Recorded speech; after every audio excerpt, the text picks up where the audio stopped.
Welcome to food X channel. இன்னைக்கு நம்ம என்ன டிஷ் செய்ய போறோம்னா, இந்த லெஃப்ட் ஓவர் ரைஸ் இருக்குங்களா, மீந்து போன பழைய சாதம் இருக்குங்களா, இல்லாட்டி மதியம் மீந்து போனா கூட நைட் கூட நீங்க செஞ்சுக்கலாம். ஸ்மாஷ் பண்ணிட்டு ரைஸ் அரிசி மாவு அதுக்கு ஈக்குவலா போட்டுக்கோங்க. சீரகம் போட்டுக்கோங்க, cumin seeds, rice flour, old rice, left over rice, salt add பண்ணிக்கோங்க, ஆட் சம் சால்ட், நல்லா மிக்ஸ் பண்ணிக்கோங்க. இந்த மாதிரி நல்லா பிணைஞ்சிக்கோங்க, சாஃப்டாக ஒட்டாத அளவுக்கு பிணைஞ்சிக்கோங்க. பிணைஞ்சிட்டு இந்த மாதிரி ஷேப்ஸ் உங்களுக்கு என்ன ஷேப் டிசைன் வேணுமோ அதுக்கேற்ற மாதிரி பண்ணிவிடுங்க. இந்த மாதிரி பண்ணிவிட்டு இந்த மாதிரி ஷேப்ஸாக ஆக்கிட்டு எடுத்து வச்சுடுங்க.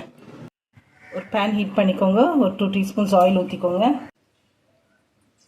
Add some mustard to it, கடுகு சேர்த்துக்கோங்க. வெள்ளை உங்ககிட்ட எது இருக்கோ ஆட் பண்ணிக்கோங்க. உளுந்துடாது, கியூமன் சீட்ஸ், சீரகம், சாப் கிரீன் சில்லிஸ், பச்சை மிளகாய் இருந்தால் பச்சை மிளகாய் ஆட் பண்ணிக்கோங்க, இல்லாட்டி காய்ச்ச மிளகாய் ஆட் பண்ணிக்கோங்க.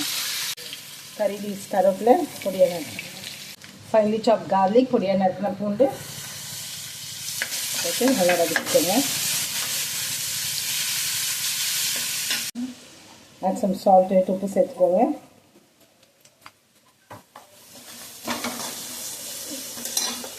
டர்மரிக், மஞ்சள் பொடி, சில்லி பவுடர், மிளகாத்தூள்,